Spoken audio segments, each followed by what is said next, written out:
பணக்காரங்க தான் வந்து அந்த காலத்தில் வந்து சக்கரை நோய் வருதும்பாங்க. பணக்காரங்களுக்கு மிட்டா மிராஸுக்கு ஜமீன்தாருக்கு அந்த மாதிரி ஆட்கள் சொல்லுவாங்க. ஏன்னா ஏன் சொல்லுங்கள், அவங்க ஒரு வேலையும் செய்ய மாட்டாங்க. இதெல்லாம் அந்த காலத்தில் எப்படி கட்டுப்படுத்தியிருந்தாங்கன்னா, அவங்க சாப்பிட்ட உணவு பழக்கங்கள் மட்டும்தான் காரணம். மெயினாக இன்றைக்கி சாப்பிடக்கூடிய உணவுகள்லாம் சீக்கிரமாக செரிச்சிடும். ஆனால் மரபு உணவுகள் சீக்கிரமாக செரிக்காது. டைம் எடுத்து பொறுமையாக. இப்போ நீங்கள் கருப்பு கவுனி அரிசி, சிகப்பு அரிசிலாம் நீங்கள் கஞ்சி வச்சு குடிச்சு பாருங்கள், பசி உடனே கட்டும், ரொம்ப நேரம் பசி எடுக்காது.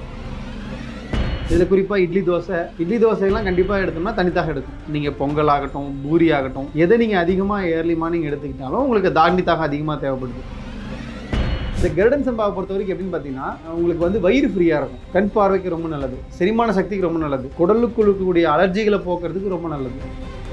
அதே மாதிரி காட்டியானும் அதே மாதிரி தான், சர்க்கரையோட அளவை ரொம்ப எளிமையாக குறைச்சிரும். உங்களுக்கு கால் பாத எரிச்சல் இருந்தாலும் சரி, இல்லை உங்களுக்கு கண் சம்மந்தப்பட்ட பிரச்சனைகள் இருந்தாலும் சரி, இந்த காட்டியான அரிசி அந்த அளவுக்கு வேலை செய்யும். இப்போது நீங்கள் சாப்பிட்ற சாப்பாடு உள்ளே போய் செரிக்குது, செரிச்ச உடனே சத்தாக மாறுது, ஓகேங்களா? அப்போது அந்த செரிக்கிறப்ப நல்ல சர்க்கரையாகவும் கெட்ட சர்க்கரையாகவும் பிரியுமா? ப்ரோட்டீனில் இல்லாத ஃபுட்டை சாப்பிட்டோம் அப்படின்னா நீங்கள் பருப்பு சேர்த்த வேணாங்கிறீங்க, அது சேர்த்த வேணாங்கிறீங்க, இது சேர்த்த வேணாங்கிறீங்க. இப்போ நாங்கள் ப்ரோட்டீனுக்கு எங்கே போவோம், சத்துக்கு எங்கே போவோம் அப்படிங்கிற கேள்வி தான் அதிகமாக வரும். நீங்கள் இவ்வளோ நாள் சத்துன்னு பார்த்து சாப்பிட்டீங்களே, அப்படியே நீங்கள் சத்து உள்ள மனிதராக இல்லை. ஹெல்குரு வியூவர்ஸுக்கு வணக்கம். இன்னைக்கு நம்ம கூட ஹீலர் சக்திவேல் யுவராஜ் தான் இருக்காங்க. அவங்க கிட்ட நமக்கு இருக்கக்கூடிய பல சந்தேகங்களை கேட்டு தெரிஞ்சுக்க போறோம். வணக்கம் சார். வணக்கம். எப்படி சார் இருக்கீங்க? சார், இப்போ ஆக்சுவலி சர்க்கரை நோய் இதுதான் வீட்டில் இப்போ ஒரு 4 பேர் இருக்காங்கன்னா 4 பேரில் யாராவது ஒருத்தருக்காவது கண்டிப்பாக சர்க்கரை நோய் இல்லாமல் இருக்காது. இந்த சர்க்கரை நோயை எதனால் பணக்கார நோயின்றாங்க சார்? இப்போ உதாரணத்துக்கு அந்த காலத்தில் வந்து பார்த்திங்கன்னா, பணக்காரங்க தான் வந்து அந்த காலத்தில் வந்து சர்க்கரை நோய் வருதும்பாங்க. பணக்காரங்களுக்கு மிட்டா மிராஸுக்கு ஜமீன்தாருக்கு அந்த மாதிரி ஆட்கள் சொல்லுவாங்க. ஏன்னா ஏன் சொல்லுங்கள், அவங்க ஒரு வேலையும் செய்ய மாட்டாங்க, ஃப்ரீயாகவே உட்காந்துருப்பாங்க, எந்த இதுக்கும் பண்ண மாட்டாங்க. உணவுக்கு சாப்பிட்றாங்கன்னா அந்த உணவுக்கு ஏற்ற உழைப்பு அவங்ககிட்ட இருக்காது, ஓகேங்களா? அதனால தான் அது வந்து பணக்கார நோயின்னு சொன்னாங்க. இன்னொன்று, அதெல்லாம் இல்லாமல் யாரெல்லாம் தான் மனசில் பணக்காரன் ஆகணும், பணக்காரனாக இல்லைனாலும் தன்னுடைய பணக்கார ஸ்டேட்டஸை மெயின்டைன் பண்ணணும் அப்படிங்கிற எண்ணம் இருக்கு இல்லையா, இந்த எண்ணம் இருந்தாலே அவங்களுக்கு வந்து மேகம் வரும். அதாவது நம்ம வந்து சக்கரை நோயின்னு சொல்கிறோம், இது வந்து மேகம்னு சொல்லுவாங்க. இப்போ உதாரணத்துக்கு சூரியனோட வெளிச்சம் பூமிக்குள்ளே படுதா, இதை மேகம் தடுக்குதா? ஆமாம், இடையில தடுக்குது. அப்போது நீங்கள் சாப்பிட்ற சாப்பாட்டில் இருக்கக்கூடிய நல்ல சத்துள்ள பொருளை ரத்தத்துக்குள்ளே கொண்டு போய் முழுமையாக சேர்க்காம தடுக்கிற ஒரு பொருள் பேர் தான் மேகம். அதனால தான் நம்ம தமிழ் மருத்துவத்தில் மதுமேகம்னு கொண்டு வந்தாங்க, ஓகேங்களா? இது பணக்கார நோயின்னு சொல்கிறதுக்கு காரணம் என்னென்னா, இது வந்து தன்னுடைய பண தேவைகளுக்காக செல்வந்தர், குறிப்பாக வந்து செல்வந்தர் ஆகணும், பணக்காரர் ஆகணும் அப்படிங்கிற அந்த எண்ணம் இருக்கு இல்லையா, இந்த எண்ணம் தான் அந்த இடத்துல அந்த மேகங்கிற அந்த விஷயத்தை அதிகமாக உருவாக்குது. யாரும் தன்னை வந்து தவறாக நினச்சி மீன்னா வசதி குறைவாக நினச்சிடக்கூடாது, ஸ்டேட்டஸை மெயின்டைன் பண்ணி ஆகணும், தன்னுடைய லைஃப்பை வந்து நான் பணக்காரனாகவே ஷோ பண்ணணும் அப்படின்னு நினைக்கிறவங்களுக்கு இது வரும். மேலும் இதன் மூலிமா பாதிக்கப்படுறாங்க இல்லையா வீட்டில் இருக்கக்கூடியவங்க, அவங்களுக்கும் இது வரலாம். மேபி இதெல்லாம் வரலாம், இதுக்கான பாசிபிலிட்டிஸ் இருக்குது. இது மட்டுமே காரணம்னு சொல்ல முடியாது, இதுவும் சொல்லலாம். அதனால தான் இதை வந்து பணக்கார நோயின்னு சொல்லுவாங்க. ஓகே சார், இப்போது இந்த சர்க்கரை நோயை வந்து ரிவர்ஸ் பண்ணலாமா? சில பேர் வந்து ரிவர்ஸ் பண்ணலாம் அப்படின்ற மாதிரி சொல்கிறாங்க, சில பேர் வந்து க்யூரபிளே கிடையாது அப்படின்றாங்கல்ல சார்? மதுமேகம் அப்படிங்கிறது வந்து பார்த்திங்கன்னா ஜெனட்டிக்கலாகவே வர்றது தான், ஓகேங்களா? அது நம்ம வந்து மாற்றுக்கிறதே கிடையாது. ஆனால் இது போன தலைமுறையில் இருந்தால், அதுக்கு முந்தின தலைமுறையில் இருந்தால், 1000 வருஷத்துக்கு முன்னாடி இருந்தவங்களுக்கு இருந்தாங்கிற கேள்வி இருக்கும். கண்டிப்பாக மேகங்கிறது வந்து கண்டிப்பாக எல்லாத்தோட உடல்லையும் ஓரளவுக்காவது இருக்கும், ஒரு சில உடம்புல இல்லாமலே போகும். இதெல்லாம் அந்த காலத்தில் எப்படி கட்டுப்படுத்தியிருந்தாங்கன்னா, அவங்க சாப்பிட்ட உணவு பழக்கங்கள் மட்டும்தான் காரணம். மெயினாக அவங்க சாப்பிட்ட உணவுகளில் கலப்படம் கிடையாது.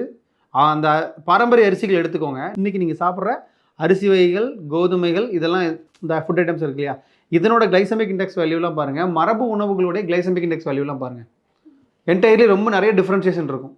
இன்னொன்று, இன்றைக்கி சாப்பிடக்கூடிய உணவுகள்லாம் சீக்கிரமாக செரிச்சிடும், ஆனால் மரபு உணவுகள் சீக்கிரமாக செரிக்காது, டைம் எடுத்து பொறுமையாக. இப்போ நீங்கள் கருப்பு கவுனி அரிசி, சிகப்பு அரிசிலாம் நீங்கள் கஞ்சி வச்சு குடிச்சு பாருங்கள், பசி உடனே கட்டும், ரொம்ப நேரம் பசி எடுக்காது. ஆனால் இன்றைக்கி நீங்கள் சாப்பிடக்கூடிய ஃபாஸ்ட்டாக செஞ்சு சாப்பிடக்கூடிய உணவுகள்லாம் இருக்கட்டும், இன்றைக்கி இருக்கக்கூடிய அரிசி வகைகளாகட்டும், பிராண்டட் அரிசி, எல்லாமே பிராண்டட் அரிசி தான் வாங்குறீங்க. எல்லா அரிசியிலையுமே கலப்படம் இருக்கும், மருந்து போட்டிருப்பாங்க, கெமிக்கல் ஸ்ப்ரே பண்ணியிருப்பாங்க, எல்லாமே பண்ணியிருப்பாங்க. அந்த அரிசியை சாப்பிட்றதுக்கும் எந்த கலப்படமுமே இல்லாமல் அதாவது கல்டிவேஷனே வந்து இயற்கை விவசாயத்தில் வந்து பண்ணி அதில் இருக்கக்கூடிய அரிசி உணவுகளை, அந்த மரபு உணவுகளை, சிகப்பரிசி, கருப்பரிசி இதெல்லாம் சாப்பிட்டு பாருங்கள், உங்களோட பசி எடுக்கிறதோட அளவோடைய மாற்றம் நல்லாவே தெரியும். உங்களுக்கு உடம்பு ரிலாக்ஸாக இருக்கும், ஃப்ரீயாக இருக்கும். இன்னொன்று என்ன அப்படின்னு பார்த்தீங்கன்னா, இந்த மரபு உணவுகள் தான் அவர்களுக்கு சர்க்கரையோட அளவை கூட்டாமல் ஆயுசை அதிகப்படுத்தி 90 வயசு 100 வயசு வரைக்கும் எந்த மருந்து மாத்திரைகளும் இல்லாமல் ஆரோக்கியமாக வாழ்ந்தவங்களை நீங்களே கண்ணார பார்த்துருக்கீங்க தானே. நீங்கள் சின்ன பொண்ணாக இருக்கும்போது, நீங்கள் கண்டிப்பாக குழந்தையா இருக்கும்போது, ஒரு 10 வயசுக்குள்ளே இருக்கும்போது உங்கள் ஊர்லேயே 80 வயசு 85 வயசு 90 வயசில் இப்போ அந்த வெத்தலை பாக்கு உட்காந்து கொட்டிட்டு இருந்த பாட்டிங்களை நீங்களும் பார்த்துருப்பீங்க. இப்போ எங்க அம்மாச்சிக்கு 86 என்னமோ, அது நல்லா தான் இருக்காங்க, சமைச்சு அவங்களே சாப்பிட்டு நல்லா தான் இருக்காங்க. இதுக்கெல்லாம் ஆனா காரணம் எங்க அம்மாவுக்கு நான் 50 வயசு தான், அது முடியல, அங்க வலிக்குது இங்க வலிக்குது, அது முடியல இது முடியலம்பாங்க. இதுக்கு ஏன் காரணம்னா உழைப்புக்கேற்ற உணவு இருக்கா அப்படின்னு கேட்டால் உழைப்புக்கு மீறிய உணவு தான் இங்கே அதிகமாக இருக்குது. ஆமா. அதே மாதிரி நம்ம உடம்பை ட்ரை ஆக்கக்கூடிய உணவுகள் தான் நிறைய எடுத்துக்கிறோம். இதில் குறிப்பாக இட்லி தோசையெல்லாம் கண்டிப்பாக எடுத்தோம்னா தனித்தாக எடுக்கும். நீங்கள் பொங்கல் ஆகட்டும், பூரி ஆகட்டும், எதை நீங்கள் அதிகமாக ஏர்லி மார்னிங் எடுத்துக்கிட்டாலும் உங்களுக்கு தானியத்தாக அதிகமாக தேவைப்படுது ஏற்படும். நீங்கள் தண்ணி குடிச்சு தான் ஆகணும். மதியம் அதே மாதிரி நீங்கள் சாப்பிடக்கூடிய பருப்பு வகைகள், புளி ரசம், கூட்டு, இதெல்லாம் நம்ம எடுத்துக்கிறோம் இல்லையா, இதுக்கும் செரிமான சக்தி அதிகமாக வேலை செய்யும். சாயந்தரம் வேணால் சாப்பிட்ற ஸ்நாக்ஸு, டீ, காஃபி, பால், நைட்டும் திகைன் டிஃபன் ஐட்டம். ஆக்சுவலாக எம்ஆர் ராதாவோட பழைய படத்தை பார்த்தீங்கன்னா கூட ஒரு படத்தில் சொல்லுவார், இப்போ வந்து பார்த்தீங்கன்னா களியும் கம்மஞ்சோறு தின்னுட்டு இருந்த வரைக்கும் எவனுக்கு எந்த நோயும் வரல, இப்போ எல்லாம் புதுசாக இட்லி தோசைங்கிறானுங்க. இதெல்லாம் இப்போனா 1970 80களே வந்த படம். இட்லி தோசைங்கிறானுங்க, இதெல்லாம் சாப்பிட்டா என்னென்ன வியாதி வரப்போகுதுன்னு தெரில. அப்போவே அவர் வந்து அந்த காலத்தில் வந்து அதை சொல்லியிருப்பாங்க. புரிஞ்சுங்களா? அப்போ என்ன அப்படின்னா உணவு பழக்கங்கள் ரொம்ப முக்கியம். இதுக்கு வந்து மரபு அரிசிகள் அப்படின்னு பார்க்குறப்ப பெஸ்ட்டு சிம்பிள் சொல்யூஷன் வந்து காட்டு யானம்னு அரிசி இருக்குது. காட்டு யானம், ஓகேங்களா? காட்டு யானம் அரிசி வந்து பார்த்திங்கன்னா காலையில் நைட்டும் கஞ்சி வச்சு குடித்தாங்க அப்படின்னா, இப்போ சொல்லுவாங்களா சக்கரை நோயாளிகள் கஞ்சியை வச்சு குடிக்கக்கூடாது, கஞ்சி வச்சு குடித்தா சுகர் கூடிடும் அப்படிம்பாங்க. அப்போது கஞ்சியாகவும் இல்லாமல் சாதமாக கெட்டியாகவும் இல்லாமல் களி பதத்துக்கு, இப்போ அரிசி நல்லா வறுத்துட்டு மிக்சியில் போட்டு அரைச்சி பவுட்ரு பண்ணி நம்ம தண்ணி ஊற்றி கொதிக்க வச்சு நல்லா களி பதத்துக்கு கிண்டி எடுத்துட்டு அது கூட நீர் காய்கறிகள் வச்சு எடுத்துக்கிறது பெஸ்ட்டு காலை உணவாக. காலை உணவே இதுதான். மிளகு சீரகம் போட்டுக்கிறது, இஞ்சி பூண்டு சேர்த்துக்கிறது, அதெல்லாம் அவங்கவுங்க ஸ்டைலு. இல்லை கருவேப்பிலை போடுவாங்க, அது எக்கச்சக்கமாக போடுவாங்க. அவங்கவுங்க ஸ்டைலில் அந்த கஞ்சி வச்சு காய்கறி பொரியல் வச்சு எடுத்துக்கிட்டாங்க அப்படின்னா காலை உணவு. இரவும் அதே மாதிரி தான், இந்த மாதிரி கெட்டி கஞ்சியை வச்சு காய்கறி பொரியல் வச்சு எடுத்துக்கிறது இரவு உணவு. மதியம் கருடன் சம்பான்னு ஒரு அரிசி இருக்குது. கருடன் சம்பா. அப்போ நம்ம வியூவர்ஸ் கூட ஒரு சிலர்லாம் மெசேஜ் பண்ணுவாங்க, ஈகிள் ரைஸ் இருக்கா அப்படிம்பாங்க. ஈகிள் ரைஸ் அப்படி என்ன அப்படின்னு. அப்போ கருடன் சம்பாவை தான் ஈகிள் ரைஸ்ன்னு கேட்பாங்க. அப்போ என்னென்னா இந்த கருடன் சம்பாவை பொறுத்த வரைக்கும் எப்படின்னு பார்த்தீங்கன்னா உங்களுக்கு வந்து வயிறு ஃப்ரீயாக இருக்கும், கண் பார்வைக்கு ரொம்ப நல்லது, செரிமான சக்திக்கு ரொம்ப நல்லது, குடலுக்குள் இருக்கக்கூடிய அலர்ஜிகளை போக்குறதுக்கு ரொம்ப நல்லது. இந்த மாதிரி பல பெனிஃபிட்ஸ் இருக்குது. அதே மாதிரி காட்டியானும் அதே மாதிரி தான். சர்க்கரையோட அளவை ரொம்ப எளிமையாக குறைச்சிரும். உங்களுக்கு பாத எரிச்சல் இருந்தாலும் சரி, இல்லை உங்களுக்கு கண் சம்மந்தப்பட்ட பிரச்சனைகள் இருந்தாலும் சரி, இந்த காட்டியான அரிசி அந்த அளவுக்கு வேலை செய்யும். இது மரபு உணவு. இயற்கை அங்காடிகளில் எல்லாத்துக்குமே எல்லாருக்கிட்டையுமே இது அவைலபிளாக இருக்கும். எல்லா இயற்கை அங்காடிகள்லையும் சப்போஸ் இல்லைன்னா நீங்கள் ஆர்டர் கொடுத்தா அவங்களே வாங்கியும் கொடுப்பாங்க. இது வந்து அவ்வளோ அற்புதமான அரிசி. ஆனால் இது வந்து அரிசி வந்து பியூர் ஒரிஜினலாக இருக்கணும். இப்போ நான் சொல்லிட்டு இருக்கிற எல்லாமே பியூரிட்டி ஒரிஜினாலிட்டி இருக்கணும். எல்லாமே கலப்படம் தான் கலந்து கொடுக்குறாங்க. அதில் எப்படி சார் நம்ம இதுதான் பியூர்ன்றதை கண்டுபிடிக்க முடியும்? அந்த இயற்கை அங்காடியோட செயல்பாடுகளை வச்சே நம்ம வந்து தெரிஞ்சுக்கலாம். அதே மாதிரி இதெல்லாம் இயற்கை உணவுகள் இயற்கை அங்காடிகளில் மட்டும்தான் கிடைக்கும்.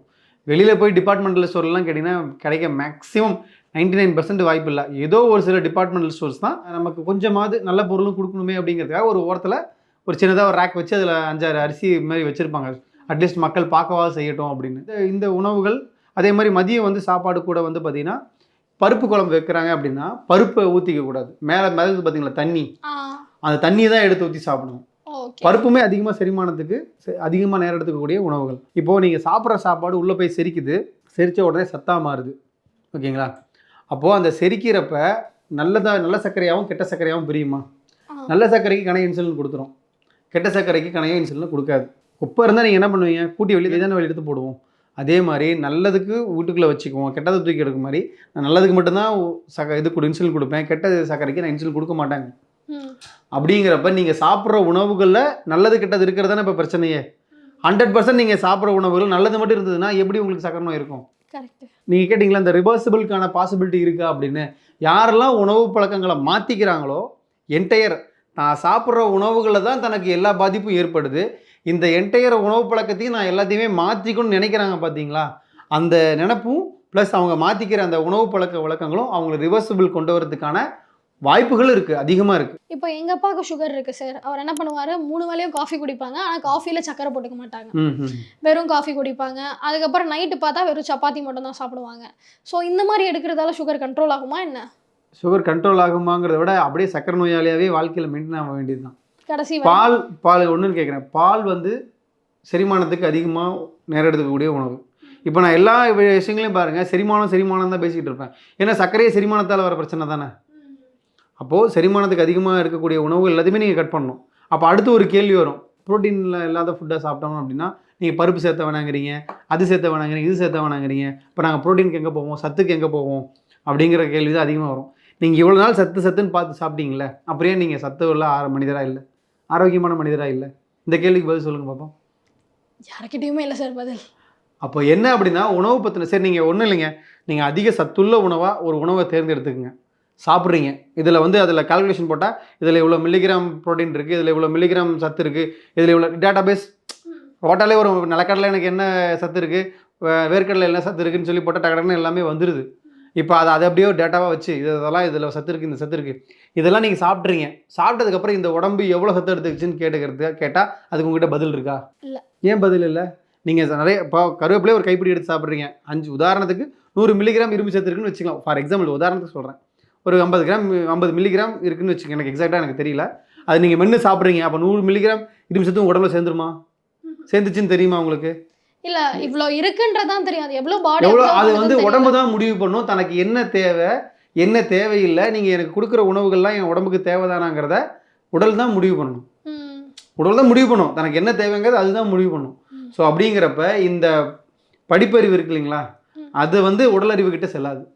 ஓகே, உடல் அறிவு வேற, படிப்பறிவு வேற. நீங்கள் கொடுக்குற டேட்டாஸை வந்து உங்கள் மூளைக்கு தான் வச்சுருக்குமே ஒழிய உங்கள் செரிமானத்துக்கு வந்து இந்த டேட்டாஸ் வந்து தேவைப்படாது. உங்கள் செரிமானத்துக்கு என்ன தேவைப்படுது? எளிதில் செரிக்கக்கூடிய உணவு, அதுதான் உங்கள் உடம்புக்கு தேவைப்படுது. அப்போது அந்த எளிதில் செரிக்கக்கூடிய உணவுகளும் இதெல்லாம் இருந்தால் பெட்ரு. அதனால தான் டீ, காஃபி, இட்லி, தோசை, சப்பாத்தி, பருப்பு வகைகள், புளி ரசம், அசைவம், முட்டை இதெல்லாம் எடுத்துக்க வேணாம்னு சொல்கிறதுக்கான காரணம் அதுதான். ஆனால் இதெல்லாம் எடுத்துக்கலாம். எப்படின்னா அளவு குறைவாக எடுத்துக்கலாம், அக்கேஷனலாக எடுக்கலாம், தப்பு கிடையாது. ஆனால் ரெகுலர் லைஃப்பில் எடுக்கக்கூடாது. ரிவர்சபிள் அப்படிங்கிறது நம்ம முடிஞ்ச வரைக்கும் உணவு பழக்கங்கள் மாற்றத்தில் மட்டும்தான் மாற முடியும். அதே மாதிரி மரபு உணவுகளுடைய மாற்றத்தால் மட்டும்தான் இன்றைக்கி இருக்கக்கூடிய காலகட்டங்களில் இவ்வளோ கலப்படமான உணவுகள் இருக்கும்போதும் நம்மளுடைய மரபு உணவுகளை நம்ம மீட்டெடுக்கிறது மூலிமா மட்டும்தான் சர்க்கரை நோய் மட்டும் இல்லை, எல்லா நோயிலேருந்து வெளியே வரதுக்கு இதுதான் வழி. சார், ஆக்சுவலி சர்க்கரை நோய் பற்றி எங்களுக்கு நிறைய சந்தேகங்கள் இருந்துச்சு. அது எல்லாத்தையுமே ரொம்ப அழகாக விளக்கிட்டீங்க சார். நன்றி சார். நன்றி.